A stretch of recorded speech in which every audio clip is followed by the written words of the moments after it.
Hallo meine Lieben, willkommen zu einem neuen Video, dieses Mal wieder mit einem Update von mir und ihr seht es, Christoph wuselt da hinten schon herum, denn er schaltet für uns einen Zug ein. Finde ich eine sehr nette Idee und während er das macht, sind wir mal hier in dieser Gegend unterwegs, denn ich möchte euch zeigen, was sich beim Strand alles getan hat, denn es hat sich einiges getan. Und ja, da gibt es ein kleines Update. Also, schauen wir uns das mal genauer an. Moment. So, perfekt. Also, erstens einmal, ihr werdet es jetzt schon gesehen haben, hier auf der Seite haben wir den Leuchtturm mit... Hallo Freunde, ich bin jetzt auch mit dabei. Wir filmen halt da drüber. Das sieht doch alles viel besser aus, wenn hier ein Zug fährt, oder nicht? Eindeutig, eindeutig. Oh, er ist gerade gegen die Schule gefahren, aber das werden wir gleich berichtigen. Moment. Ein Zug, Film du den Strand weiter. der stecken geblieben ist. Naja, gut. Okay, also, wir haben hier den Leuchtturm, den ihr schon kennt. Und hier daneben haben wir uns jetzt mal entschieden, unser Hochzeitsset hier herzustellen, das wir ja, wie ihr wisst, zur Hochzeit ein-, zweimal bekommen haben. Und eines dieser Sets haben wir jetzt eben...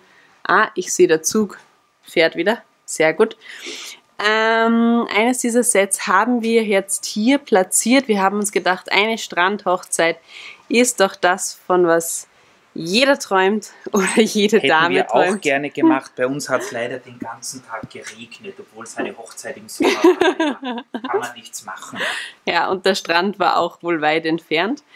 Und da haben wir eben die Hochzeitsgesellschaft. Ihr seht das glückliche Paar hier vorne. Der Ring wird gerade übergeben. Hier die zwei Trauzeugen links und rechts. Und auch ein Musiker spielt hier. Dann haben wir einen Hochzeitsgast, der leider zu spät kommt. Ich glaube, der setzt sich jetzt dann gleich hier auf den letzten freien Platz. Sieht so aus, als würde er Blumen mithaben, oder sind die auf den Boden gefallen? Die gehören eigentlich hier hin. Ich glaube auch, dass die eigentlich... Ein Polizist. keine Ahnung. Genau, aber eben zu spät. Vielleicht hatte er noch einen Fall zu lösen, wer weiß. Und hier hinten seht ihr noch einen Fotografen in der Mitte, der natürlich auch das Ganze festhält. Ich finde eigentlich ein sehr nettes Arrangement. Finde ich auch. Gut, dann, Aber was hat sich noch getan?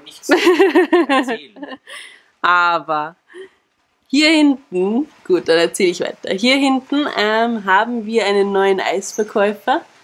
Den habe ich hier platziert, weil in diesem Paradise Café sonst eigentlich nicht wirklich was los ist bei uns.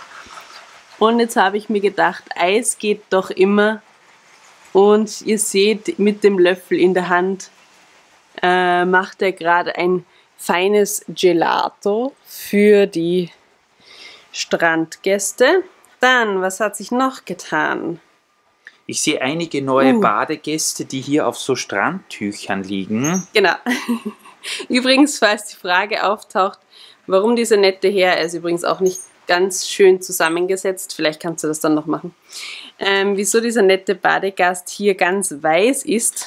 Er ist mit seiner Weltraumuniform am Strand. Nein, das war eigentlich, weißt du was, der Gedanke dahinter ist, dass der einfach so weiß ist.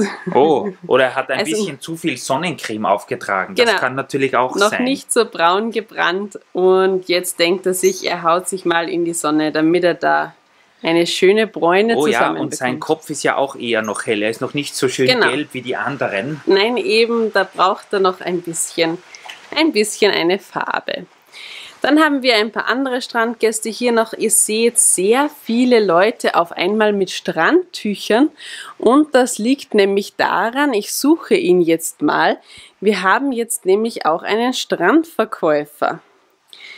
Seht es hier lauter Badetücher und hier ist er das darf natürlich auf keinem Strand fehlen. Ein Strandverkäufer mit den Handtüchern. Und er hat sogar hinten noch einen Rucksack, in dem er auch noch die restlichen gefalteten Handtücher drinnen hat. Ihr seht es. Vielleicht kennt ihr das, Rita und ich fahren manchmal gern nach Italien auf Urlaub und dort kommen am Strand manchmal solche Verkäufer vorbei. Ich weiß gar nicht, haben wir dem jemals schon ein Strandtuch abgekauft? Ich glaube nicht, aber man könnte, wenn man wollte. Wir hätten auf jeden Fall noch einige auf der Seite, hier auch mit so coolen Weltraummustern und dergleichen. Also der Typ hat schon einige Strandtücher auf Lager, die ganz nett wären. Ja, vielleicht kommt da auf jeden Fall noch mehr. Genau. Und was hat sich dann noch getan? Ach, unser Surfbrett ist schon wieder umgefallen. Das müssen wir dann auch noch aufstellen. Danke dir. Und wir haben jetzt auch noch viel mehr Personen, die hier entlang des Strandes gehen. Ihr seht das hier, da war der Gehsteig bislang eher noch wenig bevölkert. Und das haben wir jetzt geändert. Es sitzt sogar hier jemand auf dieser Felsmauer. Genau. Und eben ein paar Badegäste, die entweder am Weg zum Strand sind oder auch schon wieder nach Hause. Genau, und dann gibt es noch eine Sache, die habe ich jetzt aber auch schon wieder, ach ja, genau, die habe ich hier hingebaut. Nämlich von unserem Legoland-Set aus... Dieses U-Boot. Genau, angelehnt an diese Atlantis, oder wie hat das geheißen? Atlantis-Attraktion im Legoland, wo man ja durchgehen kann und so ein tolles Aquarium sich anschauen kann.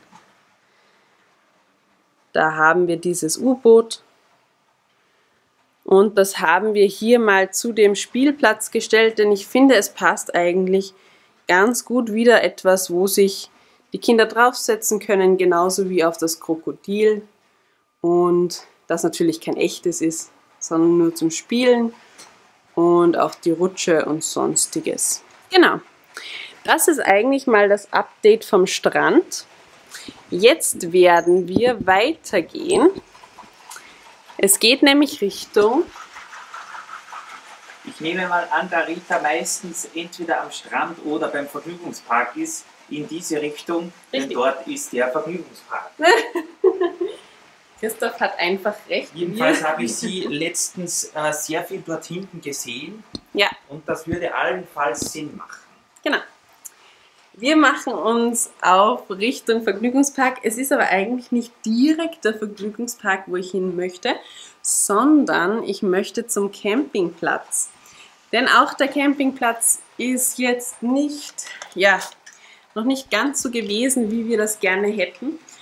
Und deshalb habe ich mir gedacht, ich erweitere den noch ein bisschen, damit nicht alles so, auf Rita und ich sind ja wahre Campingfreunde, genau. Und wir waren noch nie auf einem Campingplatz, wo die Wohnmobile und Wohnwegen so nah beieinander gestanden sind wie auf unserem. Das mussten wir also jetzt schleunigst mal ändern. Genau, und das zeige ich euch jetzt mal, wie ich das gemacht habe. So, also ich habe mir jetzt gedacht, dass ich hier ist wieder ein bisschen dunkler, aber das bekommen wir auch hin, dass ich hier eine neue Einfahrt in den Campingplatz mache. Zur Übersicht, wir sind hier links neben dem Winter Village, genau, also rechts neben dem Winter Village, rechts und links, genau, auf jeden Fall neben dem... Es ist alles in Ordnung mit der guten Rita. Rechts und links ist immer sehr schwierig, genau. Und da haben wir eben die Einfahrt des Campingplatzes und ihr seht auch, ein Wachmann steht davor und einer ist eben gerade dabei, dass er hier hereinfährt. Dann habe ich hier wie nennt man das? Eine Rezeption quasi gebaut.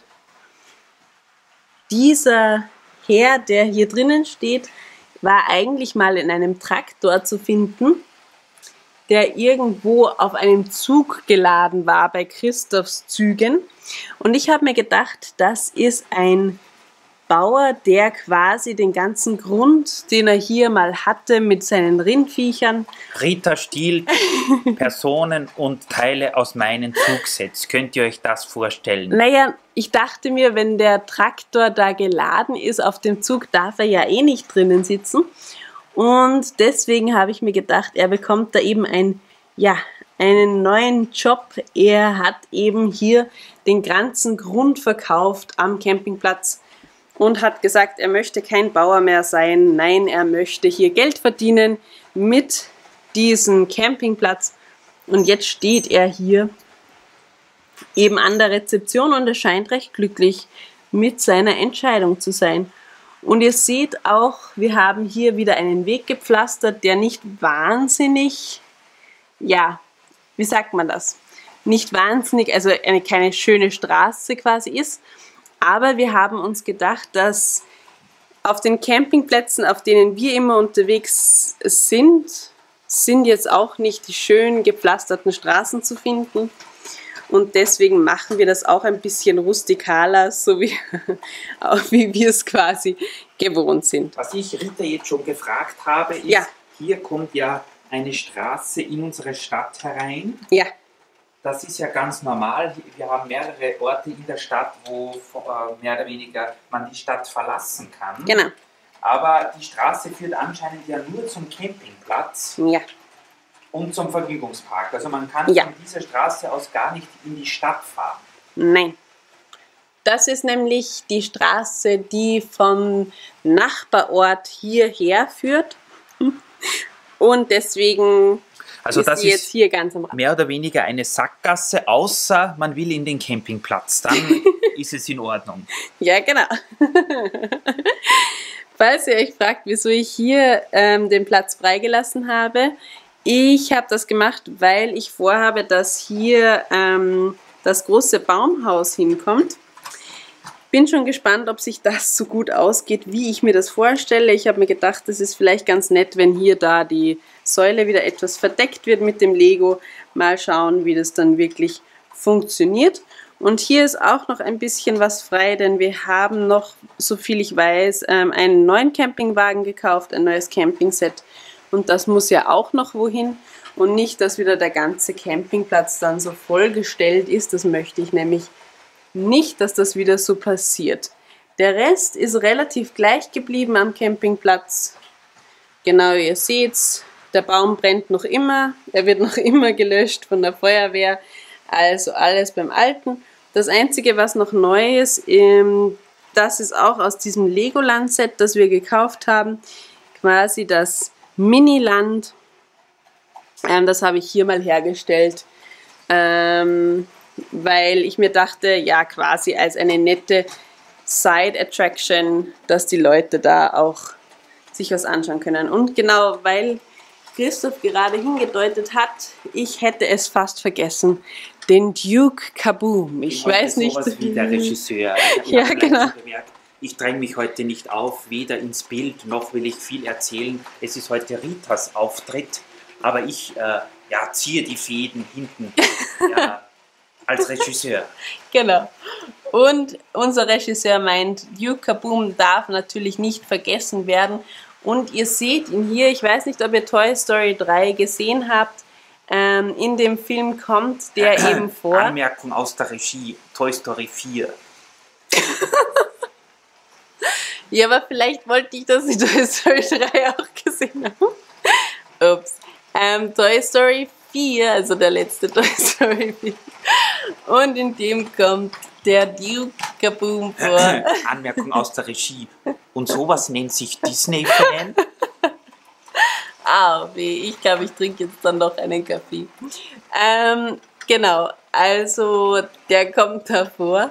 Und der meint ja immer, dass er so ein professioneller Stuntman ist.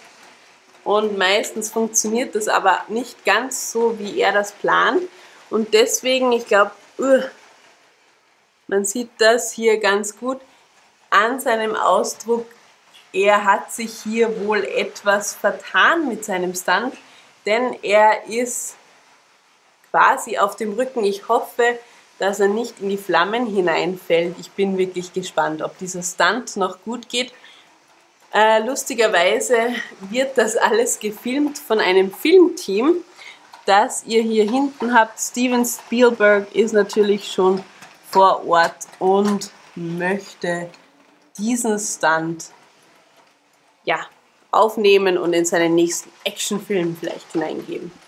Genau, hier sieht man noch dieses schöne Schild.